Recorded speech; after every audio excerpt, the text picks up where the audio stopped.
ജിമ്മിൽ പോ. അയ്യോ എടാ ഈ വട്ടം ജിമ്മ് റെസൊല്യൂഷൻ ഇല്ലടാ. കാരണം ഞാൻ ഒരു കാര്യം പറയട്ടെ, ഈ വട്ടം കൂടെ ഞാൻ ജിമ്മിൽ പോയി കഴിഞ്ഞു കഴിഞ്ഞാൽ എന്നെ പപ്പ തല്ലി കൊന്നുകളയും. സാധാരണ പപ്പ ഇതിന് പോവാണ്. കാരണം എന്താന്ന് പറഞ്ഞാൽ കഴിഞ്ഞ 2 വർഷങ്ങളിലും നവംബർ 1-ാം തീയതി ആയപ്പം നേരെ പത്തനാപുരത്ത് പോയി ജിമ്മിലിടുന്ന ജട്ടി ഷെഡ്ഡി ബ്രായോ അതും ഇതുമെല്ലാം മേടിച്ചോണ്ട് വന്ന് അത് കഴിഞ്ഞ് ഒരാഴ്ച ജിമ്മിൽ പോയതിന് ശേഷം 10,000 രൂപ മുടക്കി നേരെ പോയി ജിമ്മിൽ മറ്റേ ഇത് മേടിച്ചോണ്ട് മറ്റേ പ്രോട്ടീൻ പൗഡർ. അതും കഴിഞ്ഞ് ഒരാഴ്ച കൂടെ കഴിഞ്ഞപ്പോഴത്തേക്കിന് 80,000 രൂപ കൊടുത്തിട്ട് ട്രെഡ്മില്ല് മേടിച്ച് വീട്ടിൽ വെച്ച്.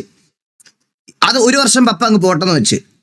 കഴിഞ്ഞ വർഷം അതേപോലെ ന്യൂ ഇയർ റെസൊല്യൂഷൻ നന്നാവുകയെന്ന് പറഞ്ഞ് നേരെ പോയി സാധനങ്ങളെല്ലാം മേടിച്ചോണ്ട് വന്ന് എല്ലാമായിട്ട് ഇപ്പം വീരു ആണ് ട്രെഡ്മിൽ ഉപയോഗിക്കുന്നത്. അവൻ രാവിലെ ഞാൻ നോക്കുമ്പോൾ ഞാൻ ഉച്ചയ്ക്ക് എണ്ണീറ്റ് വരുമ്പോൾ അവൻ ട്രെഡ്മില്ലിൽ ഇരുന്ന് നിരങ്ങുന്ന കാണാം. ഒന്നത്.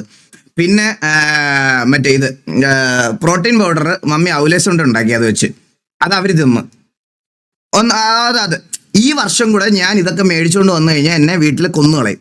ഒരു സംശയവും എന്നെ ഒറ്റ വെട്ടിന് ജിമ്മിന്റെ പറഞ്ഞ വീട്ടിലടിക്കും എന്നെ. പപ്പ എന്നെ തല്ലും. അല്ലെങ്കിൽ ആരോടും പറയാതെ ഒരു 10 ദിവസം വൈകുന്നേരം ചായ കുടിക്കാൻ പോകാന്നൊക്കെ പറഞ്ഞ് വർക്കൗട്ടൊക്കെ ചെയ്ത് വീട്ടിലൊക്കെ പോയി ഇതാക്കാൻ നടക്കുള്ളൂ. അല്ലെങ്കിൽ എന്നെ തല്ലിക്കൊന്നു പറയും. ഒരു സംശയമില്ല, അതിലൊരു ഇതുമില്ല. അതുകൊണ്ട് ഈ വർഷം ഞാൻ വിചാരിച്ച് ജിമ്മെന്നുള്ളൊരു റെസൊല്യൂഷൻ ഈ വർഷം വേണ്ടെന്ന് ഞാൻ വിചാരിച്ച്. അതാണ് നല്ലത്. എൻ്റെ ഒരു ആരോഗ്യത്തിനും. ജിമ്മിൽ പോയി ആരോഗ്യം ശരിയാവും, പക്ഷെ ഇപ്പൊ എൻ്റെ ആരോഗ്യത്തിനാണ് നല്ലത്.